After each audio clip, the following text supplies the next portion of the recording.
to Talk About TV, where we talk about all things experiential hospitality. I'm your host, Michelle Oliver, and Friday mornings are Expitality time, where Randy Hendrickson and I share insights from working in the experiential hospitality industry throughout the week. I came over to one of my favorite spots. I'm in Fort Collins, Colorado. This is the Elizabeth Hotel. It's a really good example, actually, of some experiential things. So I'm in what they call the Magic Rat. This is a bar. See, can you see? Mm-hmm. And then you can see all the decor on the wall. It's all music. And it's a live music venue. They've decorated a lot of really cool, like they have a keyboard over here. And they have a beautiful lobby. In every room, they have, remember those? Oh my goodness. Record players. Yeah, I'm afraid I do remember those. And they have this room over here. This is cool. With all of these vinyl records that you can take up to your room. They've got instruments on the wall. Very nice. And you can literally, oh, they also have, look at these, talk about what we were talking about yesterday. Electric bikes. Nice. Yeah, so you can go bounce about the charming college town. Got a piano, stage for live music. So total music theming. It's all music themed. You can take an instrument up to your room. A lot of local, really unique, beautiful art everywhere. So they've done a really great job of the decorating, and I've stayed here. The front desk people are remarkable. They have local coffee, which honestly, this isn't a to-go cup, but this is a shout out to Bowerbird Coffee, because it's all the barista, right? He makes the best cappuccino in Fort Collins. Oh, nice. Nice. So that's my plug for the Elizabeth Hotel. Because when you come here, you immediately have an experience. Not quite seen anything like that, but it goes to everything that you and I've talked about so many times. When you're there what it's all about. What I like is it's not just, apparently, I've never seen this place before, but it's not just decorations on the wall. It's actually interactive, such that I could actually rent a guitar if I wanted to and go up to my room. Is that? I don't even think you don't even pay for it. It's part grab of an instrument and play the instrument. Wow. Yeah, okay. And I did go on a tour when I first moved here. They have some extraordinary suites, and they are all decorated and designed for interaction. It's all around music. You can take any theme and go as far as you want to with it. And what I like about what you just said and what you're showing right there is, part of experiential is not just being present in, but it's also being interactive with, right? And so you're just not walking around looking at stuff. You get to interact. It's an immersive experience, which is one of the key tenets of experiential hospitality. It's got to be immersive, participatory. So you get to show up there and be a part of that whole thing, that whole vibe they put out there. That's extraordinary. I've not seen anything like that. I've never heard of a place where you could grab an instrument and go play in the hotel. That's pretty cool. Nice job. Yeah, they did a really good job. I'm thinking as you're speaking about the different clients that we work with, and how it's different when you're the Marriott and you have an unlimited amount of funds. When you're maybe a smaller operator and you look at your brand and how am I going to carry that through everything, sometimes you have to be more creative and resourceful. And it seems to me that a lot of people stop at decor, because then they get really stuck in, now how do we get through the daily operations? Do you want to speak to that a little? Yeah, it's true. It's actually not long ago I was having that conversation with some other colleagues, and to your point, there's kind of this perceived wall that I don't have the money of a Marriott, therefore I can't do something that immersive or that detailed, when Yeah. actually that's not the case. Even the smallest property, if they'll take the time and the care to interact with other businesses in their community and kind of wrap a package around what we call selling the zip code, wrap in this local brewery, this local restaurant, the local barista, and then look back at their own property through with try to be as objective as you can and say, what can I do to make this better reflect my local community? You can provide that theming at a pretty low dollar, high impact point, right? You can start bringing in some local art, local cuisine, local foods and whatnot, and have your property kind of speak to that community. And anybody can do that. You could have a 15 site RV park. You could have 10 park model cottages or something like that, but still rope in that experiential theming and tie it to the community and have something that's deeply immersive and huge value. And once you have that kind of an experience, you don't really have any kind of a rate issue anymore, right? Because if it's just a place to stay, they might say, well, it's $70 over here and it's $50 there. But if they get something over and above, which is what we're always talking about with experiential, you get happier people spending more money and enjoying their community even more. So it's a great point. Even the smallest can play in the big waters. I think this is actually a really important topic because people can look at this and I can go around and show you more and more and more, right? And the first thing they're going to say is, how am I supposed to do that? Good for them. And I love what you shared because we talk a lot about collaboration, even in Expitality. That's how we run our business. And you with Intrepid, like it's all about finding the best people that can serve the guest or the client, right? In our case. So, to your point, you could literally have an RV resort or park or whatever you are calling your property, and you could collaborate with a spa, a high-end spa in town, and that is additional revenue to you without investing in, I mean, all the pools and whatever is at the spa. So and again, it's so funny, Randy, how everything comes back to relationships, right? What are It you sure does. willing to do to go build these relationships? And then you're building community, you're building value, you're building immersive interaction. And like you were saying, like local, the zip code. So what does it mean to you? And that's where we have to really kind of step back and think about, what do we want? What do we want our business to be? Yeah, you want it to be you want it to be the all everything, the all inclusive, a sample of what that lifestyle is about. I think oftentimes operators of the smallest or even large resorts will kind of get here with their vision, and I'm watching this and this and this, but they don't look outward about what, am I really telling the right story about what I would want to see if I came here for the first time? And kind of to your point there, almost every community of some sort has got a local artist, right? It might be a bronze sculptor, it might be a painter. They want their works to be seen. So it just takes a little bit of creativity to think, what if I approach a local artist and say, can I feature some of your art in the office of my store and tag it as, local artists? And maybe we can sell some of the art for you, but at least bring some notoriety to you. So what's happened there? You just created a great relationship with the local artist. You're bringing their vision into your store. You're helping selling that community. You're networking with the local community. All interests are served. And that's literally just, as you said, reaching out and communicating and having those conversations, building a relationship with a local business. All prosper in that environment. All tides raise all ships, or whatever the saying is, right?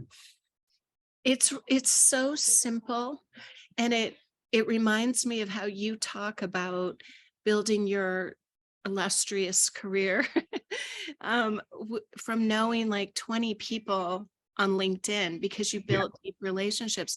And I don't mean to like embarrass you or anything, but it's really true that this is so important and so few people do it. And we live in this age where we think it has to be more and it has to be bigger, when really, if we are more focused and go deeper, that is the key. And I remember when I used to work with a number of different franchises, and they would always come into like a new space. Like, you know, you could have been a nurse all your life or an engineer or something, and you decide you want to walk away from that and buy a restaurant franchise. And the promise is that corporate will handle all of the marketing. Well, what they find out really early on, or often too late, honestly, is that the grassroots local marketing is left up to them.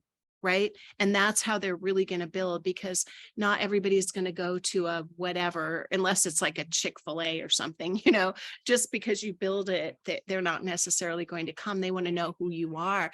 And I was reading in, I don't know, some Business Insider or something, some officially correct magazine, that every business needs a story. Well, the truth is every business has a story. You Yes. just have to be brave enough to share it. And we help, that's something we help people do too. So anyway, you know, I could talk all day on this, but it really, if you think about those franchise owners, they have to go out and sell their story. And it's not a sales pitch, it's sharing.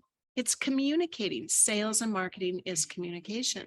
So I think a lot of people get stuck in the, I don't know, some box of the format of how they think it should be. And I just think we're able to help so much because we just don't see boxes, you know? Well, I think that's essential, and you're so right. I think that's one of the reasons that you and I first started really thinking about what we could do to be helpful and to be of service to businesses, is that we're all guilty of this. We're all kind of in our zone and in our place. And you might have a small glamping resort, RV park, small boutique hotel or something. And because you're in the trenches all day, you might walk right past this amazing bakery on the way to your bank. And then, but you just forget about it, right? Because it's just part of what you do. It's part of your routine. But then if we're able to show up and look at it with a different lens and say, well, what about that bakery? Then all of a sudden the owner's saying, well, yeah, it's an amazing place. It's been here since the 1800s. It's been family owned ever since. Oh my God, that's nirvana. So let's feature them and tie them into your business. I think that's what we're able to do, is look with a fresh lens at something that maybe Yeah. somebody's overlooking as part of their day-to-day stuff. And we're saying, but what about that? What about that? What about that? And look what happens. You're orchestrating community for the sake of all the businesses that participate in that community, putting a lens to all of them collaboratively, and singling out your property as kind of the curator of all these different businesses and different experiences. It's just a lot of fun to do that. It's just It, absolute fun. The upside is amazing. it is fun. And that's how business can be. It can actually Right. be fun. Absolutely. As you were speaking, I was also thinking about the resistance that people Mm, often have to this. And it's kind of that cliche of argue your limitations and they will be yours, but it's well earned resistance because, and like you said, we've all been there. Anybody that's built a business, you know that you're the one that made it happen to wherever you are. The pain, the pleasure, the good, the bad, and you have been in the trenches. And all of a sudden, you know, we come along, we're like, oh, look outside the box. There's all right. kinds of opportunity here. And so I do see this in people that they're like, wait a minute. It's almost like, you know, I've worked so hard for this. Why are you opening up this door? And it's kind of an odd thing that happens, but it's just human nature. And then once they take hold of that and take ownership over it and realize it's really them, that, you know, they are the ones that are going to initiate it. We're just saying, hey, there's a door over here, you know, do you want to, and you've said this to me, like, here's the door, walk through it. Well, we do that for all of our clients. We see the doors and then invite them to walk through and kind of hold their hand through there. It's, And it's just, yeah, it's go as ahead. simple as calling attention to options. You know, it really is merely that. I don't think it's our stated purpose to demolish everything that has been, right? That's the last thing you want to do, but the resistance thing is palpable and it's real. And like you said, it's very understandable. But if Expitality is able to come in and say, well, what about this? What about that? If they start stretching a little bit to say, I hadn't really thought of that before. I don't know if I'm comfortable with that, but sure, we could try that. That's really what we want to do, is just provide more options for better visibility, better theming, better brand messaging. And that's a lot of what it is objective third-party eyes coming in. And I know I can speak personally from my businesses that I've had over the years. I get into that routine of what I do, then Yeah. somebody will come along and say, well, did you know there's this amazing opportunity that's been trying to kick in your door for 30 years? And I say, oh, I guess I missed that. I love it when somebody comes to me and says, well, what Yeah. about this? And I think, oh my God, I've been stuck. You're right. Thank you. That's all we're doing. We're just trying to provide options. Yeah, and I think the idea of the story is really helpful Yes, because it is. you can play with that, and it's like I'm sitting here in this really cool magic rat music bar, and I'm looking out into the lobby where all this beautiful Colorado sunshine is pouring in, and looking at those, it's shining right on these bikes that say rent me. And Mhm. if you even so we're in this cool college town right near Old Town. But it's really nice to be able to invite someone to rent a bike. And we were looking at bikes for a client last Mhm. night. Actually, you sent me some information. Mhm. Um, it's it's a no-brainer for a guest to say, well, I could either, if it's on a specific property, I could either walk for 4 hours or I could jump on a bike, right? And that is such a simple thing, but the revenue that's going to come in from that, and you're increasing the value of your stay at your property, you're giving a better experience, and then you can guide them. You could turn that into all kind, like in this town, they could hand you a little tour book and you can go see, uh, Pierre at Pierre's French place if you're into that, or, you can create these stories, and you can also then invite them to create stories. What happens then? That's People right. are taking pictures and sharing on Instagram and then tagging you. And that's the kind of natural, organic thing that, maybe it helps and maybe it doesn't, but it certainly doesn't hurt. And you're increasing conversation, you're getting referrals. And hey, by the way, you could click on this link and just tell us what your experience was like, you know? Of course. That's what it's all about. It's kind of back to that creating options thing that we were just talking about earlier, that like the electric bikes is a great example. It could be any one of any number of things that you can do. If you provide the guest with more things to do, more options, you're not saying to the guest, hey, you got to rent this bike. That's what you need to do. But it's there if you want to. Or it could be this spa Exactly. to go visit. You don't have to do, but it's there if you want to. So if I, as a guest, come to your establishment and you've got all these different things for me to select from, I can self-curate my own journey, my own destination for what I want that to look like for me. And as the operator of the business, what have you done? You've created a very happy guest by providing options, all of which could be monetized and directly affect your bottom line NOI as an operator. So who doesn't want that? Happier guests with more options, spending more money, and grateful for the opportunity. That's a great business to be in. That's a great day. It's so simple. And yet it's like all the things that are good for us, we don't really do it. It's like, yeah, it's simple to eat the right foods and exercise or whatever, but it's so hard to do it. So, because you're tied up in your life and you're tied up in the operations of the business. And um, yeah, the first thing is to be able to step back and look at it and change the Yeah, and perspectives. that's what we're here to do, and it's what we talked about from day one. Basically, is to encourage folks to just let us have a conversation with you and see if that's something that looks important to you. What can we do to try to be of service to you and to the industry and to be helpful? And just having somebody who's benevolently caring about you as a business to say, how can we all do better together? That's a pretty interesting path to follow. And that's why, again, you and I are both so excited to be doing this, to have that kind of opportunity to work with great business people who just need a little bit more objectivity in their vision process to get to something bigger and grander than where they are at present. That's rewarding. Yeah. And I think like we talked about sharing what we learned from the week. Hmm. I think the thing that's top of mind for me is really that human beings always will have resistance to growth. Oh, sure. And that one of the things that we can help with is helping people move through that, because we just all do that. It's like the automatic response to anything is always, even if you're excited about it, you want we go into fight or flight, right? Like, what's wrong with this? What are Yeah. all the obstacles? Like, I may show you this amazing environment, and the first thing someone's going to say is, well, good for Marriott, like, that's cool, they have the resources. So there are always ways to accomplish whatever you want, and if it's even like step by step phasing. So I guess I'm just sharing my lesson from the week is baby steps, and as fast as you or slow as anyone wants to go, that's always available. Yeah, I mean, and that's very true. I completely agree with that. Often the best way to get past a log jam, if you will, is with those baby steps. So maybe you just start by, well, just go talk to that artist and see if maybe they do want to put something in my store.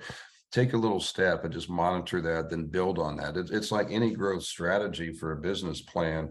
You always want to have benchmarks and different things that you do. So I think the same applies to our thinking as well. I don't want to completely overhaul everything about my business overnight and have a big shock to myself and to my whole nervous system and my whole client base. If I can start introducing this or that, engaging response and seeing which way I need to go, nothing wrong with incremental change. It doesn't have to be all at once. You can drip feed that and still get to the maximum payload at the end of the day. Yeah, I think it's Each so to their true. own pace. And that's what, and we have to be mindful of that. And I know that we definitely always are, which is each to their own pace. Not everybody wants to come in with a bulldozer and knock everything down that has been. And some people just want to do very small incremental changes, but that's about understanding the client and what their aptitude is for change and helping them to get to a place that's comfortable for them to experience the growth that's going to help their business and themselves. Yeah, and probably this is going to be another topic, because we could go Oh, on I and know. for another hour, because what that leads me to start thinking about is how even an owner can come in, be all gong ho, like, we're going, this is great. And then the bulldozer feeling is what the rest of the staff has. So it's really imperative that that be navigated in a respectful, um, way for each person within Yeah. the staff. You can't just assume, well, these people are buying in and drinking the Kool-Aid, that becomes a whole, just a whole entirely another conversation. Um, Everything in measure. And you're right. We could go on for hours as we often do. yeah, yeah, because we really want to make a difference. I just noticed on the wall, they have here, I'll show you. Oh, you can see in the back, see the fly on the wall? Yeah. If Fun. you stay at the Magic Rat, you can never say, I would like to be a fly on the wall, because they have two of them here. Subtlety, but cool. I know they have a lot of those secret little built-in things in the pictures and stuff. So it's fun. Yeah. Very cool. Nice venue. Thanks for sharing that. Yes. Well, I'm glad I got kicked out of my house this morning, or I kicked myself out to be hospitable to my guests. Nice. So this was very, very much appreciated that you were able to come today, even when you weren't feeling the best. And it doesn't show, like, you show up as your best even when you're not feeling well. So thank you. Well, that's very kind. Thank you. Make sure you do that the rest of the day and everything will be great. There you go. No pressure there. Yeah. So our intention with these Friday morning expitality time is what I'm calling it, because it really is about our,